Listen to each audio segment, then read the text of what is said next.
am here to introduce tonight's speaker. And Anna Weinstein has a really impressive background in conservation science and policy. She did her undergraduate work at Oberlin College and then got a master's degree through the Marine Ecology program at Boston University at Woods Hole Oceanographic Institution. And from 1996 to 99, she co-directed Island Conservation, a really great nonprofit organization that restores island ecosystems largely by removing invasive species worldwide.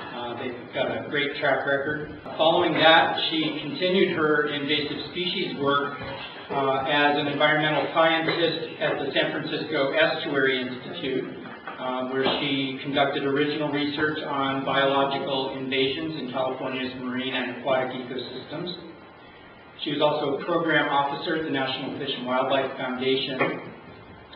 And in 2008, she joined Audubon, California as the lead of the Seabird and Marine program, which focuses on conserving forage fish species, saving at-risk seabirds, such as, and raising public awareness about seabirds and marine conservation in general. I met Anna about 4 years ago, and I've had the opportunity to work with her on a couple of different projects now. And I was really, really happy when she agreed to be our speaker. She's going to tell us about one of our iconic birds that we all know and love, and I think in many ways really represents our region very well. And also about a project regarding this species in which some of you may have been involved. Please welcome Anna Weinstein.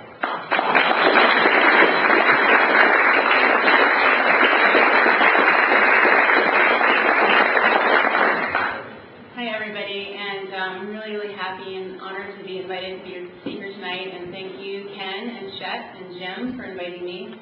It really means a lot to me, and I'm really pleased to share the story tonight about the black oyster catcher because it really is a story of a bird, but also there's two characters in the story, the oyster catcher itself and the people, the chapter network in California and also within state agencies who collaborated to come together to understand a species that is, as Ken just said, is really well loved, was actually really poorly understood in California, and the information that the chapters and partners generated has shed light on this poorly understood species that will help conserve it into the future.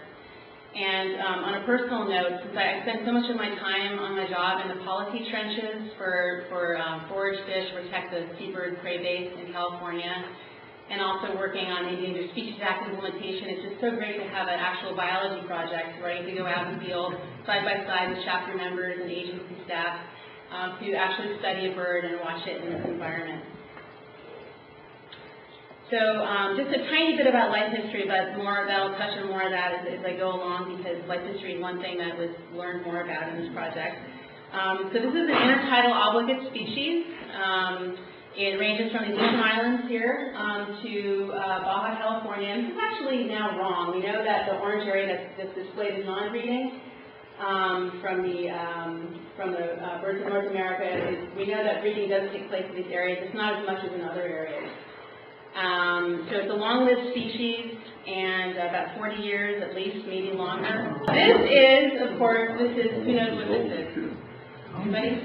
American oyster catcher, yeah. And so there are actually 12 oyster catcher species globally, so stretching out globally just for a minute. There's 12 oyster catcher species, all within the same family, and actually the same genus. So they're shorebirds, but they're very specialized. And there are some oyster catcher species that live on the other side of the world in Australia that look a lot more like ours than this one does. But the American oyster catcher is the only one that overlaps in range with our black oyster catcher. And the range includes Mexico and Southern California, and they do hybridize sometimes. So this is the only other oyster catcher in North America, and that also overlaps with black oyster catcher. So I have a lot of you share my strong interest in sort of form and function, and so there's this rocky intertidal strip that's narrow but so dynamic and so full of life.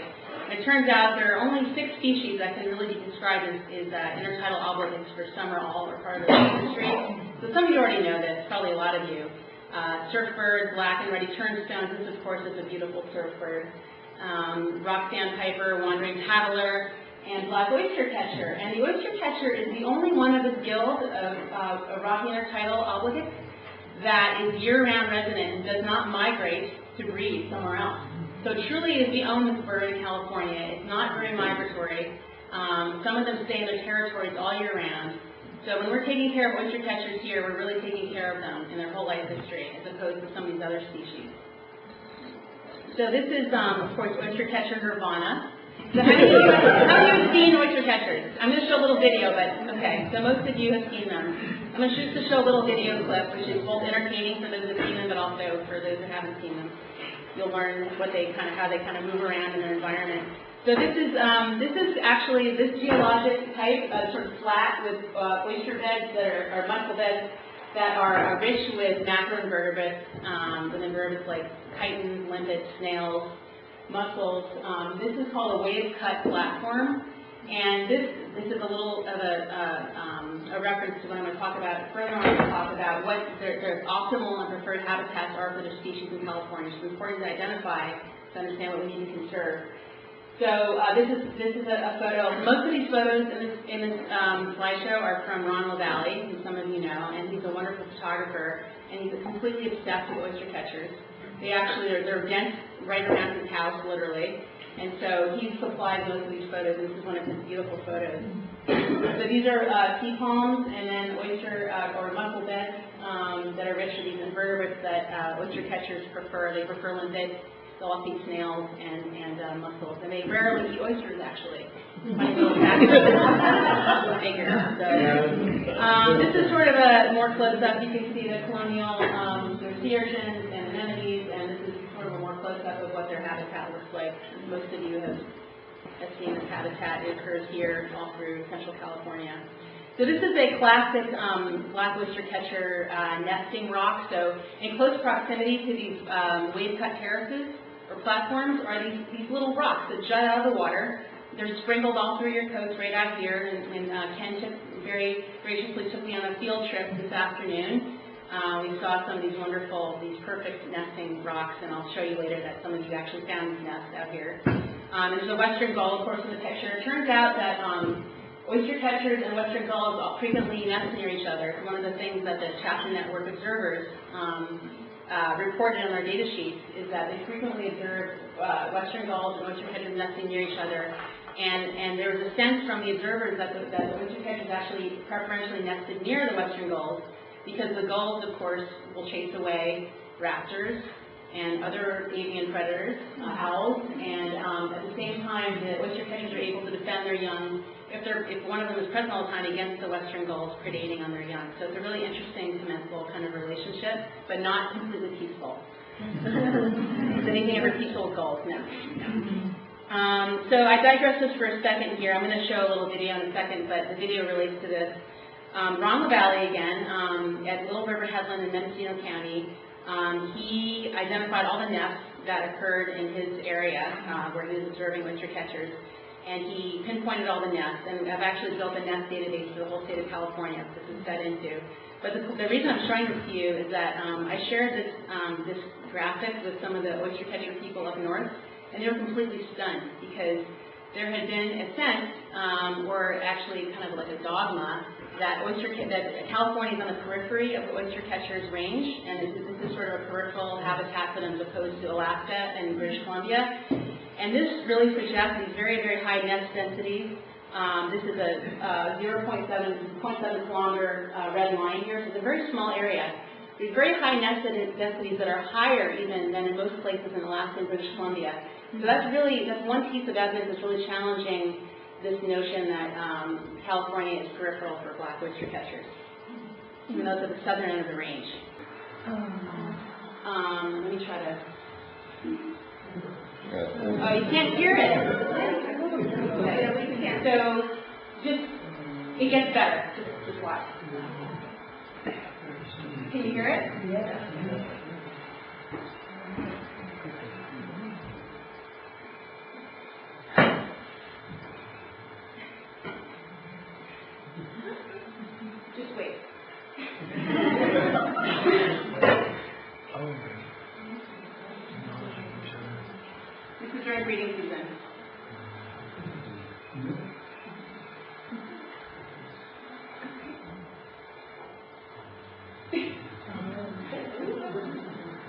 Yeah, so there's literally a line in the intertidal area. There's very, very distinct territories in these really optimal areas. The birds you just saw, that pair of birds was right in here. And they would just scream at each other. They scream at each other. So they're extremely territorial, and they defend these really high-quality, optimal habitats with these wave-cut terraces with mussel beds really, really strongly. And that's new information that's never been reported for California. So oyster catchers nest in the sort of May through August, sometimes they renest. They lay 1 to 3 eggs. You can see what the nests are made of, these pebbles and shells, and they have pebble tossing. The observers reported all this interesting pebble tossing, shell tossing behavior, creating their nests. They lay between 1 and 3 eggs. There's very young chicks. Yeah, and most of the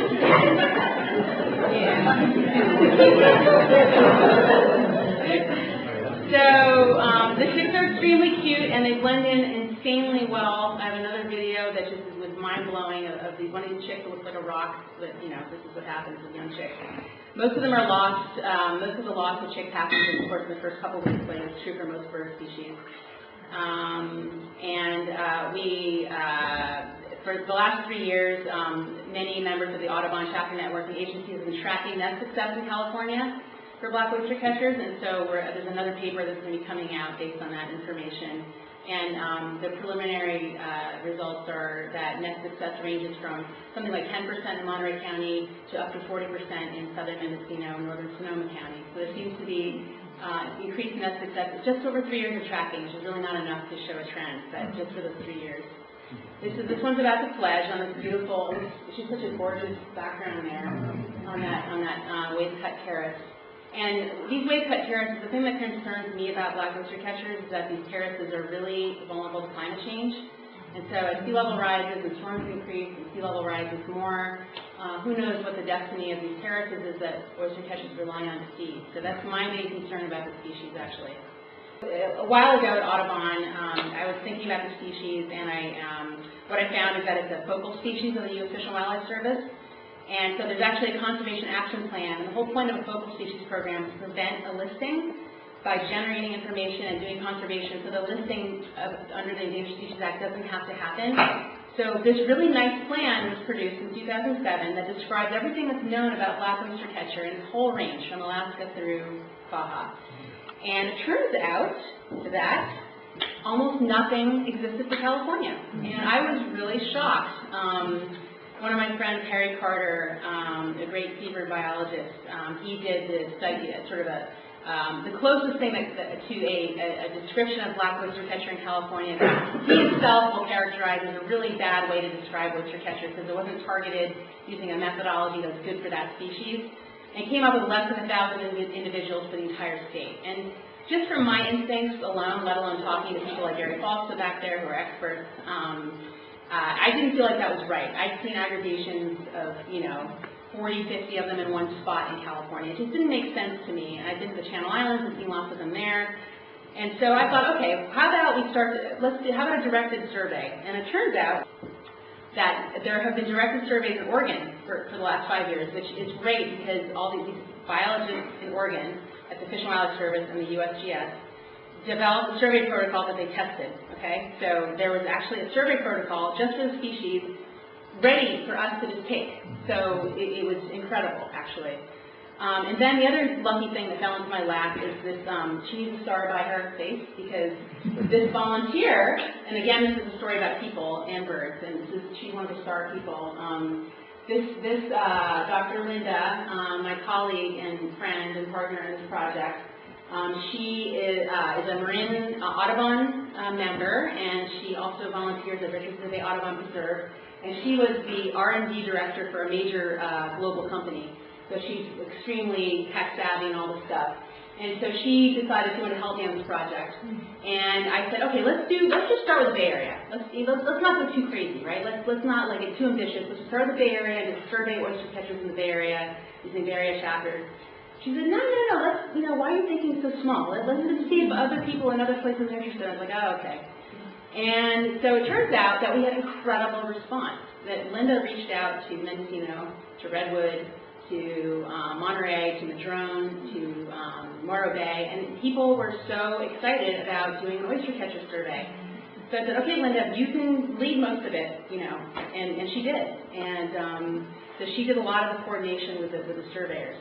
And I'll get to who the surveyors are in a couple minutes, but first, how did we approach surveying black oyster catcher in California? And I put these things on a piece of paper to remind myself. We had this Oregon protocol, and then it turns out that through the Marine Life Protection Act, how many of you have heard of that and know about the North Coast? Probably a lot of you actually helped make it happen. So through the Marine Life Protection Act, there was a science exercise to describe the entire coastline. So this pink line is actually it actually is where rocky intertidal habitat is defined in California. So there's actually a geodatabase for all of California's shoreline, and so it was like this gift that just dropped into our lap. It's like, oh, well, these rocky shores are all digitized. Wow, okay, because black oyster catcher rely on rocky shores. So between that and the chapter network, we were able to hone in on what areas would be the best places to survey, because we knew we couldn't survey the entire coast. I mean, look at California; most of it's not even accessible, right? There's private property; it's dangerous. So only certain areas could be surveyed. We only know a sub-portion of California. So with the survey coordinators, we'll get to in a sec, local knowledge is huge, right? Where's the access? What does eBird show? Where are the eBirds showing black oyster catchers?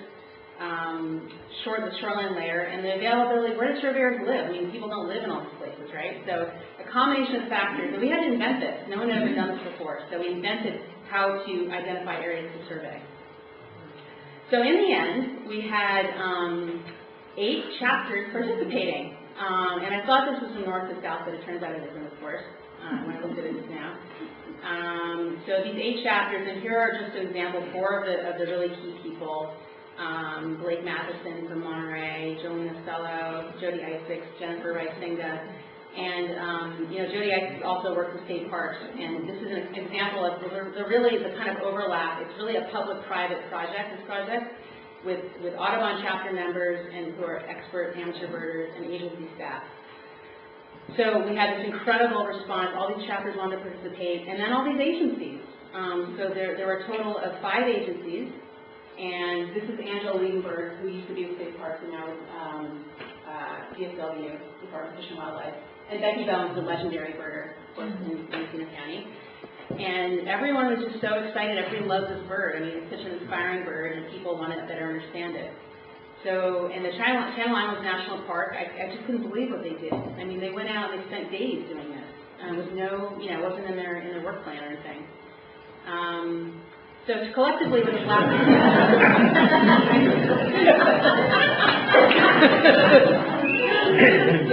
so this is the black oyster cult, proportion of us that are in southern Mendocino, in northern Sonoma, and I was out there with them that day. And you can see how happy everyone is, because everybody loves oyster catchers. This is some of the paraphernalia of the black oyster cult. So it's pretty amazing. I mean, Jolene Ostello and Nicholas Audubon created these magnets, these refrigerator magnets. And when they handed them out, they handed out 1,500 of these magnets that people have taken home. It's just people from everywhere, taking home and stuck on their refrigerator. So it says, home with a view, California coastal national monument islands, flashy dresser, standout singer, who's this rock star bird. Mi casa es tu costa. The little Spanish note is great. So Mendocino Coast really went to town with this. They have grants from other places, to work on oyster catchers and do this kind of outreach. It's kind of amazing, actually. It's really taken off. And one little aside that is just interesting is like the culture of Audubon chapters in different places. So the Mendocino Coast people, there's this core of people, and they're just never going to stop watching oyster catchers. Like, that's just clear, Whereas in Monterey, there was this mass depression among the surveyors because their reproductive success rate was 10%. And they seriously, they just got collectively, they were too bummed out, and they wouldn't do it again the next year. They wouldn't, it's just like, it's a whole different culture, a way of thinking. It's funny. I can't explain it, but, okay. So, what I want to say before I explain the results of the 2011 population survey is that I'm really excited to report that our paper, which was accepted by Marine Ornithology, and so the reason I'm so excited is the following, because, well, two reasons. One is because the information will get out there, and I believe that data should be published. But secondly, I really felt like it was my holy duty to get this stuff published because so many people participated. So many people put so much time in, and I was like, I'm going to publish this thing if it kills me. And it didn't kill me. It was fine. You know? And I had Linda helping me, and Ron, and Rob Doxter from Fish and Wildlife Service, and then my two GIS aces who created these amazing maps. So that's going to be published in the next 3 months or so. It's been some proofs now. Okay, so here we go with the results. Do people have any questions at this point? I don't want to just without, yeah. Did you go down to Point Arena and Kimbel Cove for Ross and looking through there? Yeah, the Mendocino Coast people did that. They were at Fort Ross, and that's part of the results that are in the paper. You'll see it in the statewide maps I'm going to show, if you can look closely. But because the coastline's so big, I only honed in on I have slides that just focus on Del Norte and Humboldt County, not on the whole state, then I'd be talking for 3 hours. How long have I talked, by the way? I need to keep track of my name. What? Not long enough. No, really, like, what, 15 minutes? Or more? 20 minutes. I've been talking for 20 minutes? Okay. One more question? Do the readers here, do they make them live? Do we have any idea about that? It looks like they tried to. Gary, can you comment on that? Gary? They certainly, they make it more than, 1 year. Versus I had some damaged birds, and some of them, there was turnover in the pairs. They certainly take me for multiple years. Okay, yeah. So there is pair monogamy. It's clear. We don't know how long it lasts. There's very little banding studies. Okay, I gotta speed up a little bit here. I already talked too fast. Now I have to talk even faster. Okay, so here are the results. Now, if you're a GIS person trying to map something, it's like two-dimensional. It's really hard. It's like we're talking about a bird that only is on the shoreline. So just try to bear with, how the challenges around mapping the results, okay? But I think she did an amazing job. So, in sum, on the mainland of California, 18% of the suitable habitat, as defined in Rocky Intertidal Habitat, was surveyed, which is amazing. 9% of the total coast. That doesn't include San Francisco Bay, okay? Exclude San Francisco Bay. Channel Islands, 20% of suitable habitat, which is 20% of the coast of the North Channel Islands. The Farallon Islands were not surveyed. Point Blue does that, and we got something from the literature to complete the picture. Okay. Is that clear to everybody? And the survey shoreline is the purple, and the potential habitat is the orange, but actually that potential habitat is going to shrink a lot. You'll see that's not where they really occur. That's just like a very coarse description of potential just based on this coarse title. Okay. So this is the same slide with some information added. The total count found by the surveyors in the 18% of suitable habitat was 1,160 birds. And that's already a lot more than the original population estimate, okay? Just in that subset of habitat. That's 3.14 birds per kilometer when we did the density. For the Channel Islands, 176 birds for the 20%. And then 2.7 birds per kilometer. Interestingly, higher density on the mainland, which is again turns over something that people had assumed that densities were higher in the Channel Islands. It's not true. Okay. I have two pieces of information on here. It's not a great slide, but first the map. So the green circles. This is 100 birds, 10 birds, or 1 bird. So again, the purple. It's really hard to see all these things linearly, right? So the survey shoreline is where the circles are, because that's where observations were. So you can see the big bubbles here in Monterey, right? And there's some big bubbles in your area. And there's really big bubbles in Sonoma County and southern Mendocino County here. That's really a core part of the range there. And then there's some bubbles in the Channel Islands. Oh, and the nest densities. There are a few areas that were thoroughly surveyed, and then we're able to say we really know there are this many nests. The nests are very cryptic. They're really hard to see. So unless an area is really thoroughly surveyed, we didn't really say it was. And those are the nest densities. So per kilometer between like 1 and 3 nests per kilometer. Okay, so this is where things get kind of cool. So what my GIS whiz did was she did this, there's this tool in GIS called ARC about spatial joins.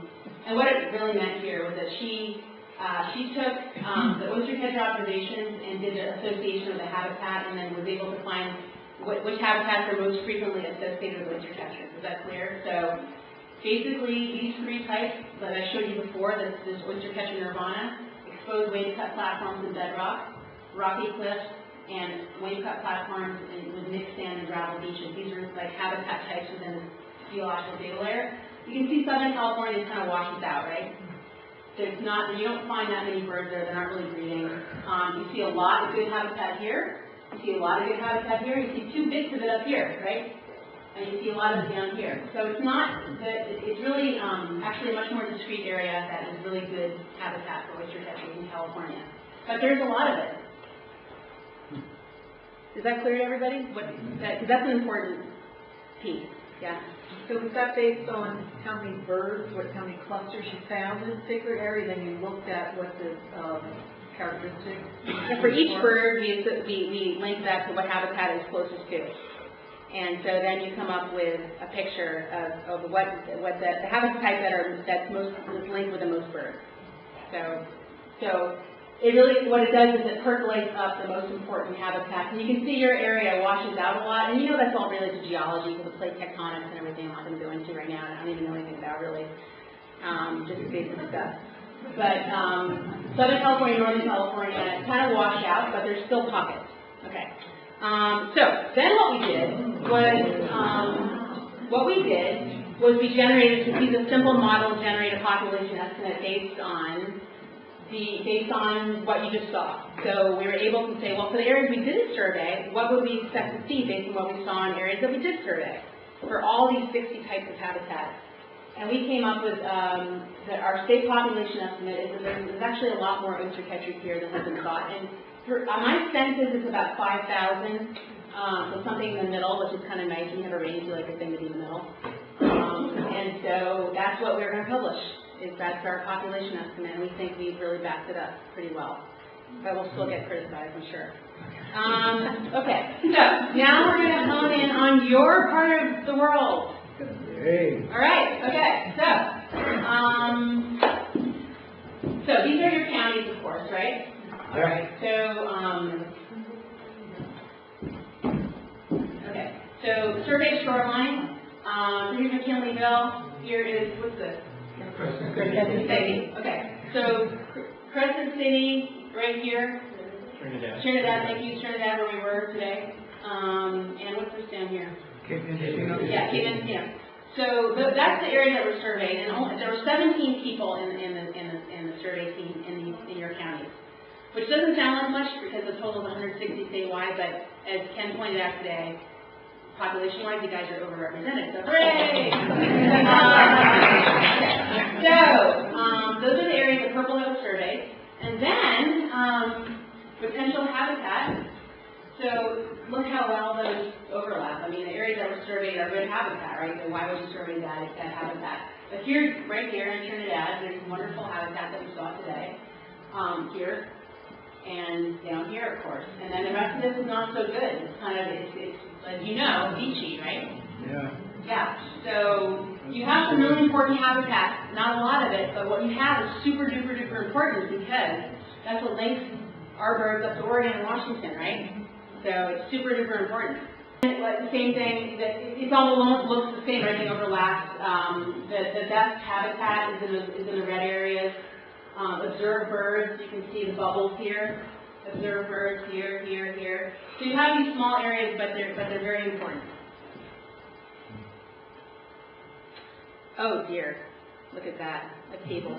The point is on the bottom there, I want you to look at these big numbers. If you're interested, you can look at the rest of the table, and I'm going to talk about it. Some of you will be, so that's why I put it up. Okay, the density of birds in Humboldt County and in Del Norte County, 5.2 birds per kilometer. That's a really high density.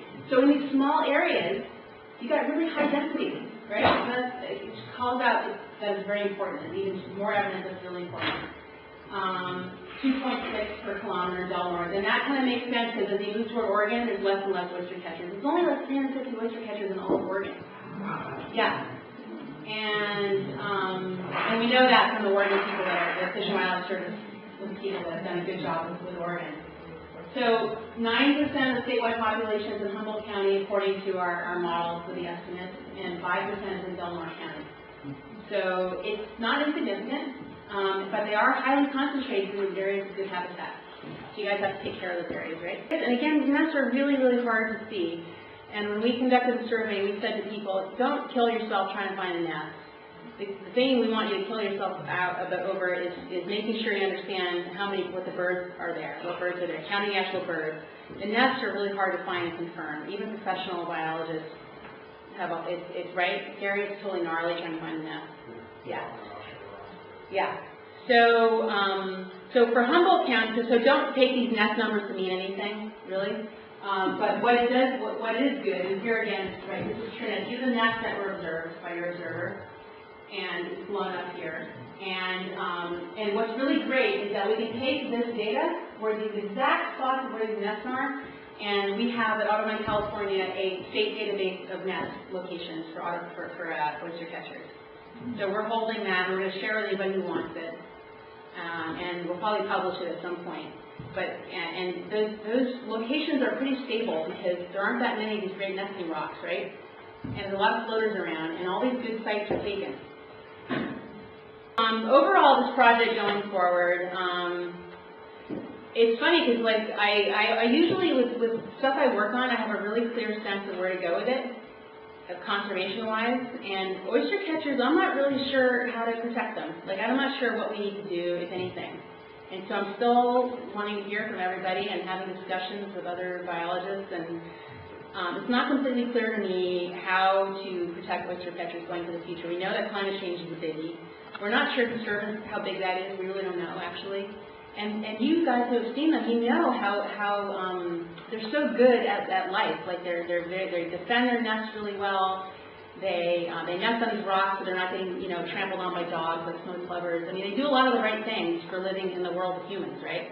But climate change is a big monster. So we're not really sure.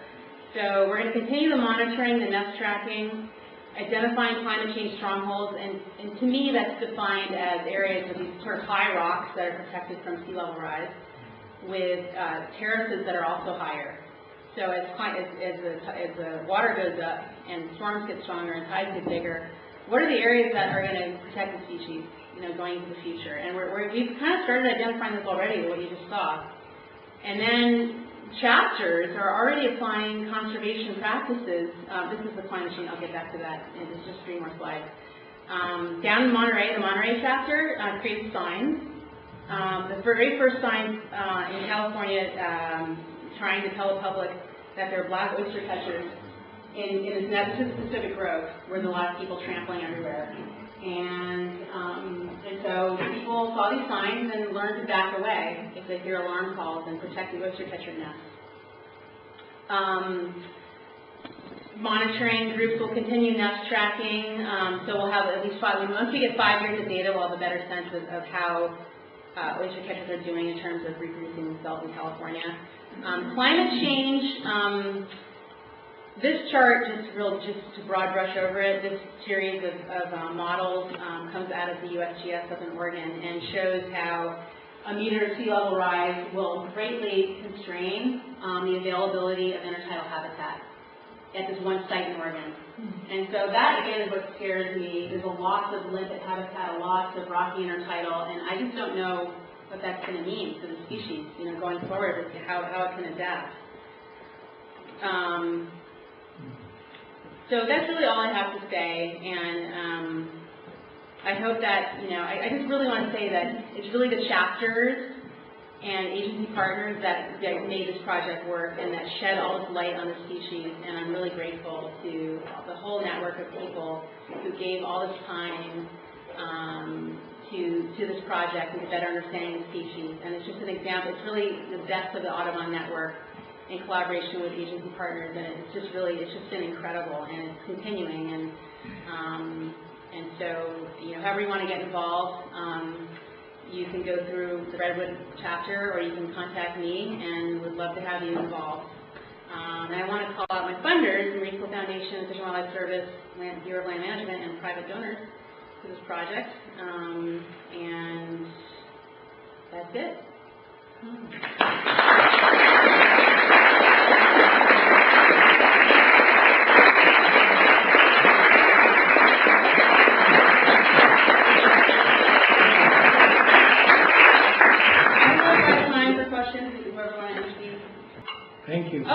welcome. Thanks to all of you. Go ahead. In terms of conservation measures and pollution, I mean, it's starting at LA, we said the void. Of course, there are a lot of sandy beaches, but there are a lot of rocky beaches that you can really of a rock. So I was wondering about pollution. There are a lot of floaters or extra birds that come from the Channel Islands. We know that because they do some banding, come over. And there's not much place to nest because, like you say, the lack of habitat. There's a lot of disturbance down there. And I don't know anything about whether pollution is affecting them. I mean, I just really have no idea. I'm sorry, I just can't even comment on that. I mean, it's possible. But we know that some of the worst pollutants for birds have been taken out of the environment, like DDT and organochlorines have been removed with a great success for ground pelicans and all sorts of seabirds. So that's a good thing. So I don't know about other sources of pollution. I'm curious about the factors that influence nest success, if there were observations. There were a lot of observations. I didn't have time to talk about that, but for the next paper and their conservation result is the observers have been reporting all sorts of things: river otters, peregrine falcons, ospreys, ravens, of course. So there's a lot of, I think, avian predation. Ron Valley thinks avian predation is a biggie right now for constraining the species in California, just like for many species. So it's a great point, and in the paper, the next paper, we're going to have a section on exactly that, what the observers are seeing, and we're actually quantifying the observations according to each category. So I'm sure that oil spills would have an impact on the species. that's been documented up in Alaska and Canada, a huge impact to Prince William Sound. They've never recovered. And no one's really sure why, if there's some kind of cultural memory of some of these species that they don't come back from Prince William Sound. It seems like that's maybe the case. But Habitat's recovered completely. in Prince William Sound, not completely. There's some residual effects, but some species have not come back, and no one's sure why. We don't know, but there's a lot of reason to believe MPs will have a positive effect, and there's actually a monitoring program for all the protected areas in California being funded by private funders, and some chapter people are participating in that black oyster catcher as one of the target species of the monitoring enterprise for the marine reserves. So we know there'll be, there's no removal of species allowed in marine reserves, so people can't come into the intertidal and just take whatever they want, and so there'll be less people probably running around in these really key intertidal areas, less people taking stuff, less stuff removed, just overall less disturbance, and that's just a good thing. Related to that, I was once on Wedding Rock, which is just north of Trinidad in the Patrick's Point State Park, and I saw a little girl keep approaching an oyster catcher nest, and it just drove me crazy. That's only just one example. So I'm curious about the signs that they put up in, did you say the Monterey area, or do they have any idea if those have actually deterred people from approaching the nest? Rick Hanks, who's been tracking the effectiveness of that sign, he thinks that it has. He thinks that he's pretty sure it has. He's been watching, he's actually taken some data, and it seems to be working. The Mendocino Coast people, they've done wonders. This magnet, people think they're just crows. They think they're crows, until they learn that they're not. And they teach them that if you hear the alarm call, back away. And there have been discussions with the algae collectors, and they've been responsive. So it actually is working. It's reducing disturbance. Have those been placed in state parks? No, they've only been placed in this one spot in Pacific Grove. Funding is such a huge problem. Like the state parks, they want to do these things, they just can't, because there's no funding. So, it's increasingly funding is coming from private sources for everything conservation, and it's probably going to have to happen that way for this too. So, should I just take one more question? You had a count of 582 for Humboldt An County. estimate, yeah. Right. And I'm wondering if you have a number for Mendocino County. It has a lot more nests. Yeah, it has a lot more. Yeah, we haven't actually done this exercise just for Mendocino County, but we could, my GIS person could do it in probably like 20 minutes if I asked her to. Or I could do it just from a spreadsheet. I just haven't actually done it, So, one of the many things I haven't done. Don't worry about it. Good. Yeah, I had a question about their feeding habits. You mentioned that they eat snails and limpets. how do they go about getting the meat out, or is there? Well, I have a video of that here, actually. How do they, this is a good question. They have that wonderful beak, you know, and as you know, in birds, beaks are highly refined for their functional niche in feeding, and so they pry. They sneak up. But Gary, you've seen this, right? They'll sneak up on limpet, and they try to get their beak under before the limpet goes, right? Yeah, they try to sneak up. If they can't, they use brute force, jabbing. They got a really strong beak. They can use it to pry things. I mean, it's kind of amazing the number. They're very versatile with their beaks. Yeah, just pick the meat out of the shell. They pick the meat out, yep, and eat it. And mussels seem like really easy pickings for them, right, Gary? Well, I mean, they just yes and no. What they do is they only, almost exclusively, and this is where I was looking at them, they just feed by looking for mussels that are gaping slightly. right. And their bills are flattened out side to side, so they're kind of chisel shaped, but Chisel not, shaped, yeah. But they're very thin at the tip. Thank you. That's the right answer. What happens when it's unsafe for us to eat mussels? What happens to the toxins that are in the mussels? Do they affect? Accumulate? Do they affect the birds? Yeah. So bioaccumulation is a big problem in a lot of species. So I don't think we know. I mean, their shells don't break. They don't seem to have the problems with eggshell thinning or deformities that like the selenium caused in the Coast Valley or the organic chlorine caused in the Channel Islands. We haven't seen that, right? It's not in the literature. Doesn't mean it doesn't happen, but I haven't seen anything about it. What about the red tide? Yeah, the red. Where? Which one? Red tide. It's talking about toxic shell. Dinoflagellate, toxic, yeah. Are they affected by I- fate or one? Go ahead, Gary. Yeah, I happened, when I was looking at them down in Sonoma County, there happened to be a red tide episode. Uh-huh. And I watched oyster catchers feeding on, and the mussels are, one of the, organisms that really accumulate the toxins. And I picked up some mussels, I watched oyster catchers feeding on mussels during this algal bloom, the red tide, and went down and picked up this remains of little shards of meat and mussels they've been eating, and sent them off to the lab, and they had very high levels of toxins. So it would appear that they have so much tolerance to the levels of toxins that killed us. Huh.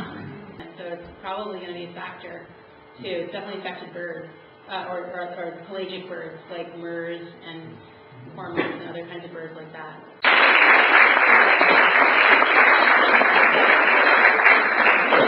I was out bidding on this out there.